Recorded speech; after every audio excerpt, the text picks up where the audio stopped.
ጤና ይስጥልን የከበረ ሰላምታችን በመላው ዓለም ሆናችሁ ቃል ስፖርት ዩቲዩብ ቻናላችንን ለምትከታተሉ ውድ አድማጮቻችን ሁሉ ይድረስ ብለናል። ከእናንተ ከሆኑ ቃል ስፖርት ዩቲዩብ ቻናል ለዚህም ሰዓት መርጠን ያሰናዳላችሁን ስፖርታዊ ጥንቅሮች በቅደም ተከተል እንዲሁ እያጋራናችሁ ቆይታ የምናደርግ ይሆናል። እስከ ፕሮግራማችን ፍጻሜ ቆዩ። ላይክ፣ ሰብስክራይብ፣ ሼር አድርጉን። በሀሳብ መስጫ ሳጥናችን ላይ በወቅታዊ የክለቦቻችሁ ውጤት ዙሪያ መልካታዎቻችን እንደዚሁ ልታደርሱን ትችላላችሁ። በሳምንቱ መጨረሻ ከተደረጉ ጨዋታዎች አንጻር እኛ በመረጃ ሰዓታችን በርከት ያሉ ጥንቅሮችን ዛሬም ለእናንተ ውድ አድማጮቻችን ይዘንላችኋል። ከአገር ቤት የተወሰኑ መረጃዎችን እናነሳለን። ውድ አድማጮቻችን በባህር ማዶ የመረጃ ሰዓታችን ለእናንተ ውድ አድማጮቻችን ዕለታዊ ጉዳዮችን እናነሳለን። አሰልጣኝ አርቤሎa ጋዜጣዊ መግለጫ እየሰጡ ነበር። ይህን መረጃ ለእናንተ ስናደርስ ተጨማሪ የማድሪድ የቡድን ዜና ተይዟል። በባርሴሎና በኩል ለየት ያሉ ጉዳዮችን ተመልክተናል። ሲጠበቅ የነበረው ነገር ይፋ ተደርጓል። ተሰናባቹ ፕሬዚዳንት በጋዜጣዊ መግለጫ ያሉት ነገር አለ። ልዩ ጥንቅር ይዘናል። ከዛ በዘለለ ውድ ቤተሰቦቻችን የባሊዮን ዶር አሸናፊው ከበድ ያለ ምላሽ ተሰጥቶታል። ክርስቲያኖ ሮናልዶን የተመለከተም ልዩ ጥንቅር ይዘናል። እስከ ፕሮግራማችን ፍጻሜ ቆዩ።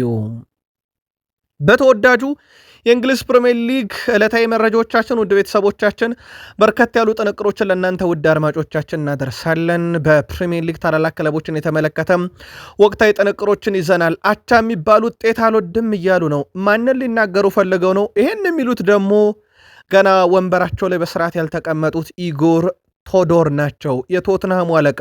ተጨማሪ ጥንቅር ይዘናል። የማንቸስተር ሲቲን ዕለታዊ መረጃ ስናነሳ ጆሴፍ ፔፕ ጋርዲዮላ ከቢግ ሲክስ ክለቦች ክለባቸውን በደንብ ካነገሱት ውስጥ ይጠቀሳሉ። እንነግራቸዋለን። ለሲቲ ደጋፊዎች ተጨማሪ ልዩ ጥንቅር ይዘናል። እሳቸው በዛሬ ጋዜጣዊ መግለጫቸው ላይ የተናገሩት ንግግር ምናልባት የቃላት ጨዋታ ያለምንም ሙከራ ግብ ስላስቆጠረውም የማንቸስተር ሲቲ ቡድን አነጋጋሪ ዜና ይዘናል። አብራችሁን ቆዩ። በቼልሲ የመረጃ ሰዓታችን የዝውውር ጉዳዮችን እናነሳለን። በተለይም የቼልሲ የዝውውር ፖሊሲ ፍጹም አስገራሚ የሚያደርገው አሁንም ዝውውሮች ላይ ይሳተፋል። ውድ ቤተሰቦቻችን የትኛው ዝውውር ላይ የሚለውን በቼልሲ የመረጃ ሰዓት እናነሰዋለን። ዝውውርን ካነሳን ሊቨርፑል ቤት አርኔ ስሎት ባንፈልገውማ ይሁላ ድርድርን ባላደረገን እያሉ ነው። ከዛ በዘለ ዛሬ ሊቨርፑል ቤት የሰማነውን አንድ ሰበር መረጃ እንነግራችኋለን። የቡድኑ ካፒቴን የሚለው ነገር አለ። አምበሉ ምን አለ የሚለውን እንነግራችኋለን። ተጨማሪ መረጃ ለሊቨርፑል ይዘናል። ማንቸስተር ዩናይትዶች በማንቹሪያን ደርቢ ድል አድርገዋል ዛሬ።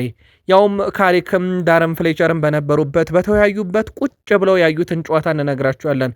ከዛ ውጪ ከዛች ጽሁፍ ጀርባ ምን እንዳለ አግኝተናል። ለዩናይትድ ደጋፊዎች ያቺን ጽሁፍ በደንብ እናብራራታለን ስላልናችሁ እንነግራችኋለን። የቡድኑ ወሳኝና ቁልፍ ተጫዋች የተመለከተ ጥንቅር ይዘናል። ሌላኛው የቡድኑ ቁልፍ ተጫዋች ከጉዳት ተመልሷል። ዩናይትድ ቤት በርከት ያሉ ዕለታዊ ጥንቅሮች ተካተዋል። እንደ ሁልጊዜው ዩናይትድያን ቆዩን። በአርሰናል የመረጃ ሰዓታችን በአርሰናል በኩል ምናልባትም ቀጣይ ጉዟቸውን ሊያሰምርላቸው የሚችለውን ጨዋታ በተመለከተ አርሰናል ቤት አንድ ውሳኔ ያለ ተብሏል። ከዚህ ውሳኔ በስተጀርባ አርሰናልና ሲቲን እናነሳለን ማለት ነው። የሚኬል አርቴታ ቡድን በቀጣይ የኤፍ ኤ ካፕ ጨዋታ ያለበት ከዊጋን ምላሽ አላቸው። ጉዳት ላይ ያለ ተጫዋቻቸውና ብዙ የተጠበቀውን ተጫዋች በተመለከተ ተጨማሪ ጥንቅሮች እናነሳለን። አርሰናልና ፊት መስመር ላይ ጥያቄ የተነሳበት ጉዳይን ባለፉት 10 ዓመታት ሌሎች ክለቦች እንዴት እንደመለሱት እንነግራችኋለን። አርሰናል ቤት ተጨማሪ የዝውውር መረጃዎችንም ያግኝተናል። እስከ ፕሮግራማችን ፍጻሜ ቆዩ። ላይክ፣ ሰብስክራይብ፣ ሼር አድርጉን። ለሀሳብ አስተያየታችሁ ግን አስቀድመን አመስግነናል። ሀሳብ አስተያየታችሁን በየክለቦቻችሁ የጨዋታ ውጤቶችም ዙሪያ እያጋራችሁን አብራችሁን ቆዩ። ውድ ቤተሰቦቻችን በስፔን ላሊጋም አንድ መርሃ ግብር ተጠናቆ ውጤት አሁን እጃችን ላይ ደርሷል። ይህም ጨዋታ በኢስፓኞል እና በሴልታ ቪጎ መካከል የነበረ ጨዋታ ነው። ጨዋታ 2-2 ተጠናቋል። 4 ግብ ተመለከትንበት። ለባለሜዳው ኤስፓኞል ጋርሻ 66ኛው እና ዶላን 86ኛው ደቂቃ ላይ ግቦቹን ሲያስቆጥሩ ለሴልታ ዩትጋል 38ኛው ኢግላሲያሲስ 93ኛው ደቂቃ ላይ ጎሎቹን አስቆጥረው ጨዋታው 2-2 በሆናቸው ውጤት ተጠናቋል። ቀሪ የስፔን ላሊጋ ጨዋታዎችና የደረጃ ሰንጠረዡን ደግሞ በማለዳው ጥንቅር እንመለስበታለን። ሌሎች መረጃዎቻችን ይቀጥሉ። አርቤሎሃ ጋዜጣዊ መግለጫ እየሰጡ ነበረ ይህን መረጃ ስናቀርብ ለእናንተና እሳቸው ሪያል ማድሪድ ከሱፐር ሊጉ መውጣቱ ለእግር ኳስ በጣም ትልቁ ውሳኔ ብለዋል። በብዙ ጭቅጭቅ በብዙ ውትወታ ከዚህ ውድድር ራሱን እንዳገለለ ይታወቃል ሪያል ማድሪድ። ሌላ እሳቸው ያነሱት ነገር አሰልጣኙ ክርስቲያኖ ሮናልዶን ዋቢ ያደረጉበት ነገር ነው። ክርስቲያኖ ሮናልዶ በአንድ ወቅት አብረን በምንጮት ሰዓት ለቡድኑ እራት አብሮ መብላት ያስፈልጋል ብሎ ነበረ። ይህም ተግባራዊ ተደርጎ ነበረ። ስለዚህ ለሚቀጥሉት 24 ወራት የሪያል ማድሪድ ተጫዋቾች ጊዜም አብረው ማሳለፍ አለባቸው፣ ጨዋታ ብቻ ሳይሆን ያ ከክርስቲያኖ ሮናልዶ የወሰድነው ተምሳሌት ነው፣ ብዙ ቡድኑን ያግዝልናል ብሏል። አንድ ምስል እናጋራችሁ፣ የክርስቲያኖ ሮናልዶን ምስል። ውድ ቤተሰቦቻችን በሁለቱ ምስሎች መካከል የ10 ዓመት ልዩነት አለ። ሮናልዶ 2016 በግራ በኩል ያለው፣ በቀኛችሁ በኩል ደግሞ ያለው ሮናልዶ 2026 ነው። እንደምትመለከቱት የሰውነቱ ተክለሰውነት ንቅንቅ አላለም። የ10 ዓመት ልዩነት አለው። ግን ይህ ምስል ሲነሳ ሮናልዶ አሁንም እየተጫወተ እንደሆነ ይታወቃል። የክርስቲያኖ ሮናልዶ አልጋ ወራሽ ይሆናል የተባለው ኬሊያን ምባፔ በሪያል ማድሪድ ዘንድሮ ድንቅ ጊዜን እያሳለፈ ነው፣ ምንም ጥርጥር የለውም። በአምስቱ ታላላቅ የአውሮፓ ሊጎች ውስጥ በርካታ ፍጹም ቅጣት ምት ካስቆጠሩት ውስጥ የዛሬውን ጨዋታ ሳያጠቃለል የባየር ሙኒክ ቤት የሚጫወተው ሃሪኬን እና እሱ 8-8 ነበራቸው።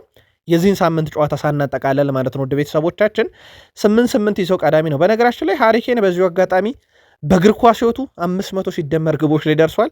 በማለዳው ጥንቅር አንደኛው አጀንዳችን ሃሪኬን ነው። በነገራችን ላይ በዚሁ አጋጣሚ ለተጫዋቹ አድናቂና ለባየር ሙኒክ ደጋፊዎች ቀጠሮ ስናስይዛችሁ ማለት ነው። ኬሊያን ምባፔ ግን 8 የፍጹም ቅጣት ምቶችን እስካሁን አስቆጥሯል። ባርሴሎና ሲጠበቅ የነበረውን ቅሬታ ዛሬ በይፋ አስገብቷል። የፓውኮ ባርሴ ግብ ተሽሮበት እንደነበረ ይታወቃል። በኮፓ ዴላሬ ሪያድ ሜትሮፖሊታኖ ስቴዲየም በነበረ ጨዋታ ላይ 4-0 ሲሸነፉ ባርሴሎናም እንግዲህ ይህንን ቅሬታውን ለስፔን እግር ኳስ ፌዴሬሽን፣ ለዳኞች ፕሬዚዳንት፣ ለቫር ፕሬዚዳንት ጨምሮ አጠቃላይ በዳኝነት ስራ ለተሰማሩ ለሚመለከታቸው አካሎች በሙሉ ደብዳቤው ገብቷል። ደብዳቤው ዋና ዓላማውም እየተፈጸሙ ያሉ የዳኝነት ጥሰቶች ለሊጋችን ጉዳት ነው የሚል ይዘት ያለውና በአፋጣኝ እነኚህ ጉዳዮች እልባት ሲሰጣቸው የተሻረብን ግብ ፍትሐዊ አይደለም የሚል ነበር። የቀድሞ የባርሴሎና ፕሬዚዳንት ሁዋን ላፖርታ እያልን ነው የምንቀጥለው ለሚቀጥለው አንድ ወር። ውድ ቤተሰቦቻችን ሁዋን ላፖርታም መግለጫ አውጥተዋል ስለ ባርሴሎና የኮፓ ዴላሬው ከአትሌቲኮ ማድሪድ ጋር ከነበረ ጨዋታ ጋር በተያያዘ ማለት ነው። እሳቸው ብዙ ነገር ነው ሜዳ ላይ ገጠመን። አንዱ ደካማ አቋም የባርሴሎና፣ ሁለተኛው እጅግ በጣም የተሳሳተ የዳኝነት ውሳኔ፣ ይህ ተደምሮ ጨዋታውን አክብዶብናል ብለዋል። እሳቸው በተለይም የተሻረችው የፓውኮ ባርሲ ግብ ካምባክ እንዳንሰራ አድርጎናል፣ ወደ ጨዋታ እንዳንመለስ አድርጎናል። ይሄም ቡድኑን አስቸጋሪ ሁኔታ እንዲገጥመው አድርጓል። ለቀጣይ ጨዋታ ቡድኑ ከበድ ያለ ነገር እንዲገጥመው ያደርጋልና ለዚህ ነው አንዳንድ ነገሮችን እየታገልን ያለ ነው በላሊጋ ውስጥ ብለዋል እሳቸው። በአንድ ወቅት ግን ላሊጋው ላይ ዳኝነት ውሳኔን ከማይቃወሙና ዳኞችም ሰው ናቸው ከሚሉ ግለሰቦች የባርሴሎና አሰልጣኝ ሃንሲ ፍሊክና ፕሬዚዳንቱ ሁዋን ላፖርታ ይጠቀሱ ነበር። ፍሎሬንቲኖ ፔሬዝ በሪያል ማድሪድ የራሳቸውን አብዮት ገንብተው ላለፉት 23 ዓመታት ቡድኑን በፕሬዝዳንትነት እየመሩ ነው። ሁዋን ላፖርታ ያው ከሰሞኑ የፕሬዝዳንትነት ዘመናቸው አብቅቶ የምርጫ ቀስቀሳ ላይ እንዳሉ ይታወቃል። ማርች 15 ቀጣይ ወር ላይ ምርጫው ይደረጋል። ከዚህ ጋር በተያያዘ ግን ሁለቱም ፕሬዝዳንቶች ለማነጻጸር ፈለግን። ሁዋን ላፖርታ 19 ዋንጫዎችን አምጥተዋል። በ12 ዓመት የባርሴሎና ፕሬዝዳንትነት ዘመናቸው 784 ሚሊዮን ዩሮ ወጪ ያደረገዋል። በጣም ትንሽ የሚባል ወጪ ነው ካሰላ ነው። በተለይም የላማሲ አካዳሚ ፍሬዎችን በመጠቀም ይሄ በአመት 1.5 ዋንጫ ለባርሴሎና ሲያስገኙ ነበር። እኚህ ፕሬዝዳንት ምናልባት የምናነጻጽራቸው ያው ከፍሎሬንቲኖ ፔሬዝ ጋር ስለሆነ እሳቸው 23 ዓመታትን በፕሬዝዳንትነት 33 ዋንጫ ያላቸው በአማካኝ 1.4 ዋንጫ በአመት እያመጡ ነው ለቡድኑ 2.4 ቢሊዮን ዩሮ ግን ወጪ አድርገዋል። ይሄ ውድ ቤተሰቦቻችን ከ3 እጥፍ በላይ ወጪ አውጥተዋል። በዋንጫ ንጻሬም ካየነው ሁዋን ላፖርታ በ0.1% ይበልጣል በንጻሬ በሽርፍራፊም ቁጥር ቢሆን። ለማንኛውም ቀጣዩ የባርሴሎና ፕሬዝዳንት ለመሆን ሁዋን ላፖርታ አሁንም ቅስቀሳ ላይ ናቸው። በዘንድሮ የውድድር ዓመት ድንቅ ጊዜን እያሳለፈ የሚገኘው ራፊኒያ ወደ ልምምድ መመለሱን ነግሬያችሁ ነበረ። ይሄ ጥሩ የሚባለው ዜና ነው። በሳምንቱ መጨረሻ ይጫወታል አይጫወት የሚለው የአሰልጣኝ ሃንሲ ፍሊክን የመጨረሻ ውሳኔ ይጠብቃል። በአሁኑ ሰዓት ምርጥ ጊዜን እያሳለፉ የሚገኙ የግራ መስመር አጥቂዎች ውስጥም ራፊኒያ ወሳኙና ግንባር ቀደሙ ብሎታል። ስኮር 19 ባስቀመጠው ምርጫ ወይም ባሰባሰበው ድምፅ መሰረት ራፊኒያ ቀዳሚ ተጫዋች ሆኗል። ዲያዝ ባየር ሙኒኩ ሉዊስ ዲያዝ ሁለተኛ፣ ምንድነው የሪያል ማድሪዱ ቬኒሽስ ጁኒየር ሶስተኛም፣ የፓሪሰን ጀርሜኑ ክቫራትስኬሊያ አራተኛ፣ እንደዚሁም ደግሞ ሴሜኔ ሲቱ ተጫዋች አምስተኛ ደረጃ ላይ ተቀምጠዋል በምርጥነት። ምናልባት የእናንተ የተለየ ከሆነ ልታደርሱን ትችላላችሁ በዩቲዩብ ገጻችን ላይ። የባርሴሎና ተጫዋቾችና እንደዚሁም በቡድኑ መካከል ያለውን የተወሰነ ነገር ነግሬያችሁ ነበረ። በተለይም በውይይት ላይ በጨዋታ መጀመሪያ አጋማሽ በተጫዋቾቹ ጥንካሬና አስተሳሰብ ላይ ጥያቄ እንደነበራቸው ይታወቃል። አሰልጣኙ የቡድኑ ተጫዋች በበኩላቸው አሰልጣኝ ሃንሲ ፍሊክ አንዳንድ ነገሮችን ታክቲኮችን ማስተካከል አለባቸው የሚል ነው የተነሳው ቅሬታ። ተጫዋቾቹ እንደ አትሌቲኮ ማድሪድ ባለ ትልቅ ጨዋታ ላይ ተከላካዮች ወደፊት ወስዶ ማጫወት ከጀርባ ክፍተት ስለሚፈጠር ያ ነው አደጋ የፈጠረብን የሚል ነው። የቡድኑ አንዳንድ ተጫዋቾች ፔድሪና ራፊኒሃ ከሌሉ የአሰልጣኝ ሃንሲ ፍሊክን አጫወት መተግበር አስቸጋሪ ነው የሚሉ ቅሬታዎች ተነስተዋል። ያው ራፊኒያ በሌለበት ጨዋታ ቡድኑ በጣም እየተቸገረ እንደሆነ ምንም ጥያቄ የለውም፣ ግልጽ ነው። ተጫዋቾቹ ሙሉ ያጫወት መንገዱ እንዲቀየር የማይፈልጉ ሲሆን ነገር ግን እነኚህ ተጫዋቾች ቁልፍ ተጫዋቾች በተለይ የሳቸውን ፍልስፍና ለመተግበር የሚሆኑ ቁልፍ ተጫዋቾች በሌሉበትና አንዳንድ ጨዋታዎች ላይ ግን ይቀየረልን የሚለው ነገር አለ። ምናልባት በምን አይነት መንገድ ተስማሙ የሚለው ነገር ግን ተከታትለን እንደዚሁም እናመጣላችሁም ይሆናል። ኩን አጉዌሮ በሲቲ ቤት የማይረሳ ጊዜን ያሳልፏል። የአትሌቲኮ ማድሪድ ተጫዋች ነበረ፣ ግን ሲቲ ቤት ያለ የእግር ኳስ ሕይወቱ በጣም አስደናቂ ነው። በተወዳጁ የእንግሊዝ ፕሪሚየር ሊግ 12 ሃትሪኮችን በመስራት በፕሪሚየር ሊግ ቀዳሚ ነው። አሁንም በነገራችን ላይ ያልተደፈረ ሪከርድ አለው እና እውነቱን ለመናገር የልብ ችግር አጋጥሞኝ እግር ኳስን ካቆምኩኝ በኋላ ብዙ እግር ኳስ እየተመለከትኩ አይደለም፣ ግን ላሚን ያማል እግር ኳስን መጫወት ከጀመረ ጊዜ ጀምሮ ዳግም ኳስን መመልከት ጀምሬያለሁ። ላሚን ያማል እግር ኳስን ለማየት የሚያስገድድ ተጫዋች ሆኗል። እናም ዳግም ወደ እግር ኳስ የመለሰ ላሚን ያማል ነው እያለ ነው። ምንም ጥያቄ የለውም። የላሚን ያማል እግር ኳስ አዝናኝ መሆኑ ምንም ጥያቄ የለውም። በጣም ስኬታማው ድሪብለር ነው፣ በጣም ያዝናናል። እሱም ያንን ብሎታል። ከዛ ውጭ ግን ላሚን ያማል ያው የሜሲ አልጋ ወራሽ ተብሎ ነው በባርሴሎና ያለው። የዛሬ 10 ዓመት ካስታወሳችሁ ሮናልዶና ሱዋሬዝ ለኮከብ ግባግብነት እየተፋለሙ ነበረ። ከዛሬ 10 ዓመት በፊት ሊዮኔል አንድሬስ ሜሲ ፍጹም ቅጣት ምት ይገኛል ሴልታ ቪጎ ላይ። ያቺን ፍጹም ቅጣት ምት አለመታተም ለሉዊስ ሱዋሬዝ ብቻ ነው ኳሷን ያመቻቸለት። ፍጹም ቅጣት ምት በዛ አይነት መንገድ ሲመታ ምናልባት ለመጀመሪያ ጊዜ በርካቶች ተመልክተናል ብዬ አስባለሁ። ሊዮኔል አንድሬስ ሜሲ የዛሬ 10 ዓመት ነበረ ፍጹም ቅጣት ምት ለሉዊስ ሱዋሬዝ አሲስት አድርጎለት የተቆጠረችው።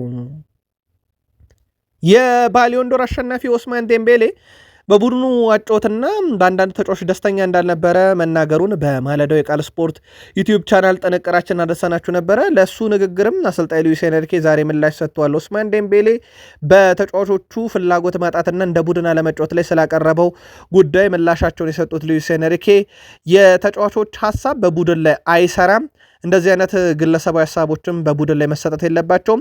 እኔ እያንዳንዱን ተጫዋች ግለሰብ ወይም የግል ሀሳብ አልመለከትም። ለእኔ አይደለም ትልቁ ጉዳይ እኔ ቡድኑን ማሻሻል ነው ብለዋል።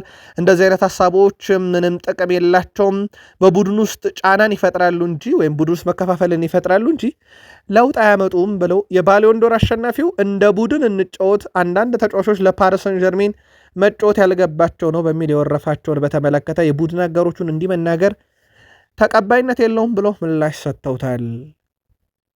በጀርመን ቡንደስሊጋ አንድ መርሃ ግብር በተለይም በቦሩሲያ ዶርትመንድና በሜንዝ መካከል የነበረ ጨዋታ ነበረ። ጨዋታውን በማለዳው ጥንቅራችን አንስተነው ነበረ። ቦሩሲያ ዶርትመንድ 4-0 በሆነ ውጤት አሸንፎ ነበር። ሴሪዮ ግራሲ 2 ግቦችን፣ ቤራ 1 ግብ እንዲሁም ቤን ሳባኒያ ሌላ ግብ አክሎ ግን አራቱንም ግቦች በ3 ተጫዋቾች ይቆጠር እንጂ አራቱንም ግቦች አንድ ተጫዋች ነው አሲስት ያደረጋቸው ወደ ቤተሰቦቻችን። ይህም ተጫዋች ጁሊያን ይባላል።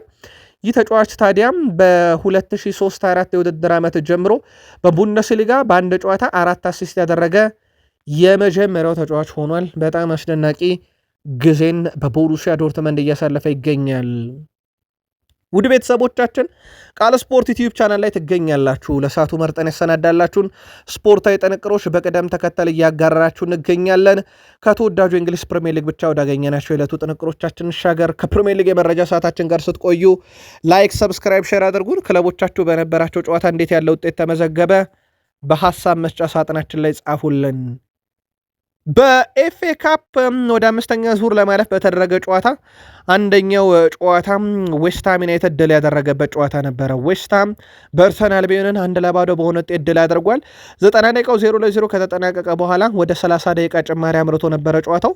30 ደቂቃ ጭማሪው ላይ ታዲያ 95ኛው ደቂቃ ላይ ሰመርቪል ከዛራ ማየርስ ያገኛትን ኳስ አስቆጥሮ ጨዋታው 1-0 ተጠናቋል። 101ኛው ደቂቃ ላይ ፍሬዲ ፖትስ በቀጥታ ቀይ ካርድ ከዌስትሃም ዩናይትድ በኩል በቀይ ካርድ ቢወጣም ቀሪ ደቂቆችን ግን ዌስትሃም ውጤት አስጠብቆ ጨዋታውን 1-0 በማሸነፍ ወደ ቀጣዩ ዙር ማለፉን አረጋግጧል። በጨዋታው ላይ ግብ አስቆጣሪው ሰመርቪልን ካየን 6 ጎሎችን ባለፉት 7 ጨዋታ አስቆጥሯል። ማንቸስተር ዩናይትድ ላይ ብቻ ነው ግብ ያላስቆጥረው ባለፉት 7 ጨዋታ።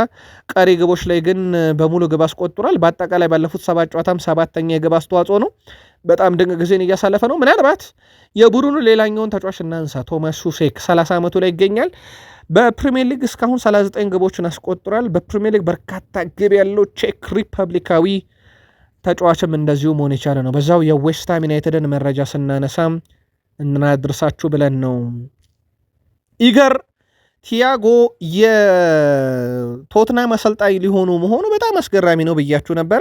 ያው ዛሬ በይፋ ተሾመዋል። እሳቸው በአንድ ክለብ 40 ጨዋታ እንኳን አለመሩም በመርሴ ያቺ 38 ጨዋታ ካልሆነ በስተቀር ወዲያው ክለብ የሚቀያይሩት ኢገር ቶዶር ታዲያ እንዴት አድርገው ነው ቶትናምን የሚታደጉት የሚለው ሲጠበቅ እሳቸው ገና ከሹመታቸው ሰዓታት ጋዜጣዊ መግለጫ ሰጥተው አቻ የሚባል ውጤት አልወድም ማሸነፍ ብቻ ነው ብሏል። ቶትናምን የተረከቡት አሰልጣኝ ኢጎር ቶዶር ማሸነፍ እንፈልጋለን ሲሉ ከፊርማቸው በኋላ ተናግረዋል። አቻ ለመውጣት ወደ ሜዳ መሄድ አንችልም የሚሉት አሰልጣኙ ጨዋታዎች ላቻ ውጤት አይቆጠሩም፣ ስለማሸነፍ ብቻ ነው የምናወራው ብለዋል። ቡድኑ ትልቅ አቅም ያላቸው ተጫዋቾችን ይዟል። ተልዕኮ እነሱን ማደራጀት ማነሳሳትና በፍጥነት ውጤት ማምጣት ነው ሲሉ ተደምጧል። ኢጎር ቶዶር አሰልጣኝ ኢጎር ቶዶር የቶትናም የመጀመሪያ ጨዋታቸውን ከሊጉ መሪ ከምን ጊዜም ተቀናቃኝ አርሰናል ጋር ነው የሚያደርጉት። ይሄ የእሳቸውን ስራ በከባድ ጨዋታ እንዲጀምሩ ያደረጋቸዋል። እሳቸው ከዛ ጨዋታ ጀምሮ ላቻ ወደ ሜዳ እንገባም ብለዋል። በጥር የተጫዋች ዝውውር መስኮት ቼልሲና ስቶን ቪላ ሉካስ በርግቬልን ለማስፈረም ጠይቀው እንደነበረ ይታወቃል ከቶትናም ሆትስፐርስ። ይሁን እንጂ ቶትናም ከተቀናቃኝ ክለቦች የቀረበውን የዝውውር ጥያቄ በወቅቱ ውድቅ አድርጎት ነበረ። ቶትናም በሚቀጥለው ክረምት የዝውውር መስኮቱ ተጫዋቹን ለማቆየት ትልቅ ፈተና ግን ይጠብቋል ተብሏል። ሉካስ በርግቬል በክለቡ የመጀመሪያ ዓመት የቡድን ቁልፍ ተጫዋች እንደነበር የሚታወስ ሲሆን የቶትናም የዓመቱ ምርጥ ተጫዋች በመባል መመረጡም እንደዚሁ የሚዘነጋ አይደለም። አሰልጣኝ ቶማስ ፍራንክ በዚህ ዓመት ተጫዋቹ ከሚመርጠው የአማካይ ቦታ ወደፊት እንዲወጣ አድርገው ሲያጫውቱትም እንደነበረም እንደዚሁ የሚዘነጋ አይደለም። ይህ የተጫዋቹ ሁኔታ የረጅም ጊዜ አድናቂዎች ቼልሲና ስቶን ቪላ ትኩረት እንዲያደርጉበትም ያስቻለ ሆኗል። በተለይም በቁልፍ ሚናዎች ላይ መጫወት መቻሉ። እናም ተጫዋቹን ለማቆየት ቶትናም በብዙ ሊቸገር ይችላል እየተባለ ነው። የተጫዋቹ ፍላጎት እስካሁን ግልጽ አይደለም፣ ግን ቀጣይ ክረምት ላይ ተጫዋቹን የማጣት ስጋት እንዳለባቸው ነው አትሌቲክ ያስነበበው። ሲቲ ደርሰናል። ከ2019 ወዲህ በተወዳጁ የእንግሊዝ ፕሪሚየር ሊግ በተለምዶ ቢግ ሲክስ የሚባሉ ክለቦች ዋንጫ ያነሱትን ብናይ የሲቲን ያክል ዋንጫ ያነሳ የለም። 9 ያለው ሊቨርፑል 6 ዋንጫ፣ ቼልሲ 4 ዋንጫ፣ ማንቸስተር ዩናይትድ 2 ዋንጫ፣ ቶትንሃም 1፣ አርሰናል 1 ዋንጫን ማሳካት ችሏል። በእነኚህ 7 ዓመት ገደማ ማለት ነው። በ7 ዓመት ውስጥ ያ ማለት ጋርዲዮላ ምን ያህል ከእንግሊዝ ክለቦች ሲቲን እንዳገነኑት ማሳያ ነው። በርካታ ዋንጫዎችን ቡድኑ እንዲያገኝ በማስቻል ደረጃ ማለት ነው። እዚህ ዋንጫ ውስጥ ወደ ቤተሰቦቻችን 4 የፕሪሚየር ሊግ ዋንጫ፣ የአውሮፓ ሻምፒዮንስ ሊግ፣ ኤፍኤ ካፕን ጨምሯል። ትልቅ የምንላቸው ሌሎችም ያሉ የሊቨርፑል ዋንጫን በናይ 2 ፕሪሚየር ሊግ እንደዚሁም በኤፍኤ ካፕ ጨምሮ ዋንጫዎችን ማሳካት ችለዋል። ከቼልሲ ጋር በተያዘ ደግሞ የአውሮፓ ሻምፒዮንስ ሊግን፣ የክለቦች ዓለም ዋንጫን፣ ኤፍኤ ካፕን፣ ትልልቅ ዋንጫዎችን በዩናይትድ በኩል ኤፍኤ ካፕና ሊግ ካፕ፣ በቶትናም በኩል የዩሮፕ ሊግ፣ በአርሰናል በኩል የተገኘችው አንድ ዋንጫ ኤፍኤ ካፕ ነበረች። የፔፕ ጋርዲዮላ ቆይታ በሲቲ ቤት በጣም ጥሩ የሚባል እንደነበረም እንዲሁ ማሳያ ተደርጎ ሊወሰድ ይችላል። ሲቲዎች አሁን በራስ መተማመናቸው እጅጉን ከፍ ያለበት ሰዓት እንደሆነ ይታወቃል። የነጥብ ልዩነቱ 4 ነው። ቢያንስ በዚህ ሳምንት የፕሪሚየር ሊግ ጨዋታ ስለሌለ 4 ሆኖ ይቀጥላል እስከ ቀጣይ ሳምንት ድረስ አርሰናል እየመራ ማለት ነው ፕሪሚየር ሊጉን። 2023 የውድድር ዓመት በየካቲት ወር አካባቢ ልክ በተመሳይ ወር ላይ ማለት ነው አርሰናል የሊጉ መሪ በነበረበት ሰዓት ላይ ማለት ነው በወቅቱ በ54 ነጥቦች አካባቢ ፕሪሚየር ሊጉን ይመራ ነበር። ሲቲ በ3 ነጥብ ዝቅ ብሎ ሁለተኛ ነበረ። ያኔም በፌብራሪ ወር ኤምሬትስ ላይ የነበረ ጨዋታ ነው 1-1 ተጠናቀቀ። ብሬንትፎርድ ከአርሰናል ታሪክ ራሱን ሊደግም ይመስላል። ብሬንትፎርድ ከአርሰናል አሁንም በፌብራሪ ወር ላይ ያደረጉት ጨዋታ ያውም በፌብራሪ ያኔ ፌብራሪ 11 ነው፣ አሁን ፌብራሪ 12 1-1 ተጠናቋል። የነጥብ ልዩነቱ የተወሰነ ጋፕ ልዩነት አለው። ያኔ 3 ነበር፣ አሁን 4 ነው። እናም ሲቲ በዚህ ሁሉ የራስ መተማመን ውስጥ አንዳንድ ግጥምጥሞሾች ራሱ ለሲቲ እያደሉ ይመስላሉ። በ4 ነጥብ ልዩነት መምራት ዘና አያደርገኝም እያሉ ነው ፔፕ ጋርዲዮላ። ምናልባት እሳቸው ጭንቅላት ጨዋታ የቃላት ጦርነቱን ካሁኑ የጀመሩት ይመስላል። የማንቸስተር ሲቲው አሰልጣኝ ፔፕ ጋርዲዮላ ፕሪሚየር ሊጉ በ4 ነጥብ ልዩነት መምራት ዘና አያደርግም ብለዋል። ከአርሰናል ጋር ስላላቸው የ4 ነጥብ ልዩነት ሲጠየቁ ነው እቺን ምላሽ የሰጡት። ከኛ ይልቅ በአርሰናል ቦታ በሆነ እመርጣለሁ ያሉት ፔፕ ጋርዲዮላ ነገር ግን 12 ጨዋታ እየቀሩ ሊጉን በ4 ነጥብ ልዩነት መምራት ፈጽሞ ዘና አያደርገኝም፣ በ4 ነጥብ ዝቅ ማለት ትንሽ ዘና አያደርገኝም፣ ይልቁንስ የቀሩትን ጨዋታ ማሸነፍ ወሳኙ ነገር ነው ብለዋል። እሳቸው ፕሪሚየር ሊግ ውስጥ ከህዳር እስከ የካቲት ያሉ ወራት በጣም ከባድ ናቸው። መጋቢት ላይ ሰማዩ ይጠራል። ያን ሰዓት ዋናው ነገር ስንት ተጫዋቾች ለጨዋታ ዝግጁ ናቸው የሚለው ጉዳይ ነው ሲሉ አርሰናል ቤት ያለው ጉዳት ደግሞ እዚህ ጋር ድቅን ይላል። አርሰናል አሰልጣኝ ሚኬል አርቴታና ለደጋፊው እሳቸው ምችን ነገር ሳይናገሩ አላለፉም። ያኔ መጋቢት ላይ ሰማዩ ሲጠራ ለጨዋታ ስንት ተጫዋቾች ዝግጁ ናቸው የሚለው ዋንጫውን ይወስነዋል ብለዋል። 4 ነጥብ ግን ብዙ ያዝናናም እያሉ ይገኛሉ። ምናልባት ለሲቲ ደጋፊዎች የኤፍኤ ካፕ ጨዋታ ማንቸስተር ሲቲ ከሳልፎርድ ሲቲ እያደረጉ የነበረው ጨዋታ እንደነበረ ይታወቃል። በጣም ያስገረመኝን ነገር ልንገራችሁ። ሲቲ የመጀመሪያውን ግብ ሲያስቆጥር አንድ ኢላማውንም የጠበቀ እንዳጠቃላይ ጨዋታው ሌላው ሙከራ አልተደረገም። የሳልፎርድ ሲቲው ተጫዋች አልፊ ዶራንግተን ነበረ በራሱ መረብ ላይ ያስቆጠረውና ሲቲ ሳይጫወት ሲቲ ሳይሞክር ሲቲ ምንም ኢላማውንም የጠበቀ ከኢላማም ውጭ ሙከራ ሳይሞክር ግብ ያስቆጠረበት ጨዋታ ነበረ። ትንሽ ፈገግ የሚያደርገው ከኤፍኤ ካፑ መርሃ ግብር አንደኛው ነበር።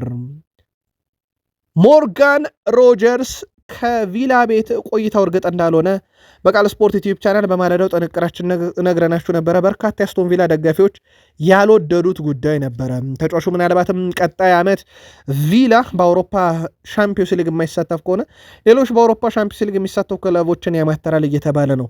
ካስታወሳችሁ አስቀድሞ ደግሞ የተጫዋቹ ፈላጊ የነበረው ሰማዮቹ የክለቦች ዓለም ሻምፒዮኖቹ ቼልሲዎች ነበሩ። ቼልሲዎች ታዲያ ዳግም ጉዳዩን እንዳጤኑ እያደረጋቸው ነው ተብሏል። ሞርጋን ሮጀርስ ቪላን በሚቀጥለው የውድድር ዓመት የሚለቅ ከሆነ ቼልሲዎች ዳግም ወደ ዝውውሩ ይቀላቀላሉ ተብሏል። ቼልሲ አሁንም ተጫዋች በማስፈረም ፖሊሲው ይቀጥላል ማለት ነው። እስከ መች የሚለው ግን አሁንም ግልጽ አይደለም። ካስተዋላችሁ በቼልሲ ቤት ተጫዋቾች በየዓመቱ በብዛት ይፈርማሉ። ባስፈርሙበት ዓመት ደግሞ ቀደም ብሎ አንድ ዓመት በፊት ያስፈረሟቸውን ተጫዋቾች ይሰኛሉ። ይህን ነገር በተደጋጋሚ እየተመለከትን እንደሆነ ይታወቃል። ውድ ቤተሰቦቻችን ባለፈው ክረምት ላይ ያስፈረሟቸውን ተጫዋቾች እንዴት አድርገው እየሸኙ እንደሆነ ሬናቶ ቬጋን ለዚህ ማሳያ መጠቀም እንችላለን። አሁንም እንግዲህ ሞርጋን ሮጀርስ ላይ ትኩረት አድርገዋል። ቀጣይ ክረምት ላይ የቼልሲ ወሳኙ አጀንዳም ነው ተብሏል። ሊቨርፑል ንግግር ላይ እንዳለ ይታወቃል ከኮናቴ ጋር። ይህንን ጉዳይ በተመለከተም አርኔ ስሎት አቋማችን ግልጽ ነው፣ በኮናቴ ላይ ያለን እሱን እዚህ ክለብ ውስጥ ማቆየት ነው ብሏል። አሁንም ድርድር እያደረገን ነው፣ የተቋረጠ ነገር የለም። እስከ ውድድር ዓመቱ መጨረሻ ድረስ ያሉትን እድሎች በሙሉ እንሞክራለን። እሱ ባያስፈለገን ኖሮ ንግግርን ማድረግ ባላስፈለገን ነበር። የቡድናቸውን ቁልፍ ተጫዋች ነው። ከቫንዳይክ ጋር ያላቸው ጥምረት ለቡድኑ በጣም ወሳኝ ነው። ለዛም እሱን ለማቆየት ጥረቶችን እያደረግን ነው። ድርድሩ ይቀጥላል ብለዋል። እስካሁን አዲስ ነገር የለም ብለዋል እሳቸውም። ኢብራሂማ ኮናቴም ስለ ጉዳዩ ያለው ነገር የለም። እኛም ለሊቨርፑል ደጋፊዎች በዩቲዩብ ገጻችን ላይ በተከታታይ መረጃዎችን በተጫዋቹ ዙሪያ እያጋራ እንገኛለን። አዲስ ነገር ካለም በተመሳይ በዩቲዩብ ገጻችን በተከታታይ የምናደርሳቸው ይሆናል። የዛሬው ሰበር መረጃ ሊቨርፑል ቤት የሴቦዝ ላይ ህልም ማድሪድ ነው የሚሉት ሃንጋራዊ አሰልጣኝ ናቸው። የሃንጋሪ ብሔራዊ ቡድን አሰልጣኝ ሞሮኮ ሮሶ ዶሚኒክ ሴቦዝ ላይ ህልም ለሪያል ማድሪድ መጫወት ነው ሲሉ በዛሬው ዕለት ተናግረዋል። ሴቦዝ ላይ በህይወቱ አንድ ልምድ ብቻ ነበረው ያሉት አሰልጣኙ እሱም ለሪያል ማድሪድ መጫወት ነው እያሉ ይገኛሉ። አሁን በሊቨርፑል ቤት ድንቅ ጊዜን እያሳለፈ የሚገኘው ተጫዋቹ ቀጣይ መዳረሻውን ፍንጭ እየሰጡ ይመስላል። አክሎም እሱ ከልጅነቱ ጀምሮ አውቃለሁ ህልሙ ሪያል ማድሪድ ነው፣ ያንን ያደርጋል ወይ የሚለውን ባላውቅም ውሳኔ በሱና በክለቡ ሊቨርፑል የሚወሰን እንዲሁም ማድሪድ ፈልጎት የሚመጣ ከሆነ ይህ ዝውውር የሚወሰን ይሆናል እያሉ ነው የቃል ስፖርት ዩቲዩብ ቻናል የሊቨርፑል ደጋፊዎች። ጉዳዩን ግን እንዴት ታዩታላችሁ? ዶሚኒክ ሶቦስላይ ላይ በአሁኑ ሰዓት በሊቨርፑል ያለው ኮንትራት ለማራዘም በድርድርም ላይ እንዳሉ ይታወቃል። ግን ማድሪድ ከመጣስ በዚህ ፍላጎቱ ላይ የሚለው ትልቁ ጉዳይ ነው። ተጫዋቹ ከሰሞኑ ሲቲ ላይ የነበረው ድራማ ደግሞ እንዲሁም የሚዘነጋ አይደለም። ቨርጅል ቫንዳይክ ከሰንደርላንድ ጨዋታ ብዙ ነገር ተምረናል ብሏል። ከማንቸስተር ሲቲ ጋር የተደረገው ጨዋታ በተጠናቀቀበት መንገድ ቅር ብንሰኝም ረቡዕ ዕለት ግን በቂ ያልነውን ምላሽ ሰጥተናል፣ ያ ለቡድናችን መነሳሳት ጠቅሞናል ብሏል። በፕሪሚየር ሊግ ውስጥ ማንኛውም ጨዋታ በተለይም ከሜዳ ውጭ ለማሸነፍ ነገሮችን ጠንከር ባለ ሁኔታ ማድረግ አለብህ እናም ቡድናችን ወደ ሪትም እንዲመለስ ያደረገ ጨዋታ ብሏል። ከዛ ውጪ ስለ ጄምስ ሚለርም ተናግሯል። ሚለር የፕሪሚየር ሊግ ታሪካዊ ተጫዋች ነው ያለው ቨርጅል ቫንዳይክ የሊቨርፑል አምበል እንደሆነ ይታወቃል። ቨርጅል ቫንዳይክ የቀድሞ አምበል ደግሞ ነበረ ሪስ ጄምስ ሚለር። ከዚህ ጋር በተያያዘ ሚለር ለረጅም ዓመት በምርጥ ቁመና በመቀጠሉ አድናቆት ይገባዋል ያለው ቫንዳይክ እሱ ያለ ጥርጥር ከፕሪሚየር ሊግ ምርጥ ተጫዋቾች አንዱ ነው ብሏል። የአሁኑ አምበል ቨርጅል ቫንዳይክ ስለ ቀድሞ አምበላቸው ጄምስ ሚለር ሲናገር ማለት ነው። ሚለር በእንግሊዝ ፕሪሚየር ሊግ ታሪክ ከጋሬዝ ባሪ እኩል ጨዋታ የተጫወተ ተጫዋች እንደሆነ ይታወቃል። በማንቸስተር ዩናይትድ በኩል ዛሬ አንድ ጨዋታ ነበረ። በማንቹሪያን ደርቢ ከ18 ዓመት በታች ጨዋታ ነበረ። ጨዋታው በሲቲ አካዳሚ ስቴዲየም ውስጥ የተካሄደ ጨዋታ ነበረ። ዩናይትዶች ናቸው 3-1 ያሸነፉ። ጄጄ ጋብሪኤል፣ ማርቲን ቾድ ኦቢ እና ጄምስ ትዋይስት ናቸው ግቦቹን ያስቆጠሩት ለማንቸስተር ዩናይትድ። ለሲቲ ከሽንፈት ያልታደገች ግብ ትራዮን ሳምባ ነበረ በ85ኛው ደቂቃ ላይ ያስቆጠረው። ጨዋታውን ያነሳንበት ምክንያት በዚህ ጨዋታ ላይ የማንቸስተር ዩናይትድ ዋናው ቡድን ጊዜ አሰልጣኝ ማይክል ካሪክ እና ማንቸስተር ዩናይትድን ለጥቂት ጨዋታ በጊዜ አሰልጣኝነት የመራው ዳረን ፍሌቸር ጨዋታውን አብረውን የመሩት። ያው እንደሚታወቀው ዳረን ፍሌቸር የቡድኑ አሰልጣኝ ነው ከ18 ዓመት በታች። እናም ከዚህ ቡድን ውስጥ የሚያድጉ ተጫዋቾች አሉ ተብሎ በዩናይትድ ዋናው ቡድን የቀድሞ አሰልጣኝ ሩበን አሞሪም ጭምር የታመነ ነበር። በተለይም ጄጄ ጋብሪኤል እና ቾዶቢ ማርቲን እንኳን በዋናው ቡድን ሲጫወት ተመልክተነዋል። ጄጄ ጋብሪኤል በቀጣይ ይጠበቃሉ። ካሪክም ተጫዋቾቹን ለማየት ዛሬ በጨዋታው ላይ ታድሞ ነበር። ያቺ ኦልትራፎርድ ደጅ ላይ የተሰቀለችው ባነር ታክስ ሸሽቶ ከፈረጠጠ ቢሊዮነር ይልቅ ስደተኞች ለዚች ከተማ ብዙ ነገር አበርክተዋል የምትል እንደነበረች ይታወቃል። በቃል ስፖርት ዩቲዩብ ቻናላችንም በማለዳው ጥንቅራችን ለዩናይትድ መረጃዎችን ስናደርስ እችን ጉዳይ በተመለከተ ሰፊ ዘገባ ሰርተንላችሁ እንደነበረ ይታወቃል። ውድ ቤተሰቦቻችን ከዚህ ጽሁፍ ጀርባ ግን አንድ ትልቅ ጉዳይ አለ። ሰር ጂም ራትክሊፍ እንግሊዛዊ ናቸው በዜግነት የማንቸስተር ዩናይትድ የእግር ኳስ አነስተኛ ድርሻ ባለቤት። ሰር ጂም ራትክሊፍ ሀገራቸው ግብር ላለመክፈል ሲሉ እሳቸው ባለፉት 6 ዓመታት 2020 ጀምሮ ሞናኮ ከተማ ያሉ እንደሆኑ ይታወቃል። በፈረንሳይ ከተማ ሞናኮ እዛ ነው ሁሉ ነገራቸውን፣ ሀብታቸውን፣ ሁሉ ነገራቸውን ሸሽገው የሚገኙት ለእንግሊዝ ግብር ላለመክፈል ነው። እሳቸው እንዴት እቺን ቃል ተናገሩ የሚለው ደግሞ ሌላ ዘመቻ ከእግር ኳስ ውጭ እንዲከፈትባቸው አድርጓል። ምናልባት ሰውየው ማንቸስተር ዩናይትድን ሸጠው እንዲወጡ ሊያደርጋቸው ይችላሉ የተጀመረው ነገር የሚለው አሁን በስፋት ሚዲያው ላይ መሰራጨት ጀምሯል። ታክስን ሸሽተው ከፈረጠጡት ስደተኞች ለዚች ከተማ ለዚች ሀገር ብዙ አድርገዋል የሚሉት ማንቸስተር ዩናይትዶች ቡድናቸውን ከሚዲያ ጫናና ከባለቤቱ የሰሞኑ ንግግር ለመታደግ የሄዱበትም ርቀት ሰር ጂም ራትክሊፍ ለእንግሊዝ የሆነው ምንም ያላደረጉ እያለ ነው። ምናልባት ይህ ጉዳይ ክለቡን ሊያሸጥ ይችላል ብላችሁ ታስባላችሁ ወይ? በዩቲዩብ ገጻችን ብቻ ዩናይትድ ያንጻፉልን። ማቲያስ ኩኛ በዚህ ውድድር ዘመን ዓመት በፕሪሚየር ሊጉ አጠቃላይ 62 ሙከራ ያደረገ 24ቱ ኢላማውን የጠበቀለት ቀሪው ኢላማውን ያልጠበቀ ማለት ነው 6 ግብ አስቆጥሮ 2 አሲስት ያለው ነው። ማቲያስ ኩኛ ስለ አሰልጣኙ ማይክል ካሪክ ሀሳቡን አጋርቷል። አስደናቂ ነገሮችን እናደርጓል። በዚህ ክለብ በጣም ብዙ ስኬት ያስመዝግቧል። በተጫዋችነትም ያም ጠቅሟል። ሁሉም ሰው እንደሱ አይነት ስኬትን ማድረግ ይፈልጋል በዩናይትድ። ያ በቡድን ውስጥ ትልቅ ተነሳሽነትን ፈጥሯል እያለ ይገኛል። የማንቸስተር ዩናይትድ ተጫዋች ማቲያስ ኩኛ ይቀጥላል። በማንቸስተር ዩናይትድ እንግዲህ ለመቀላቀል የገዛ ፍላጎቱን ካሳዩ የክረምት ፈራሚዎች ይጠቀሳል። በርካታ ፈላጊዎች ነበሩት፣ ግን እሱ ብቸኛ ምርጫው የነበረው ማንቸስተር ዩናይትድ ስለነበረ ነው ዩናይትድ እንተቀላቀለው። መጀመሪያ ለአባቴ ቀጥሎ ለሀያቴ ይህ ዝውውር እንደመጣና ዝውውሩን እንደምቀበል ነገርኳቸው። ዩናይትድን ልቀላቀል እንደሆነም ስነግራቸው ሁሉም በደስታ አንብተዋል ብሏል። ህልሙ ነበር ለዩናይትድ መጫወት አድርጎታል።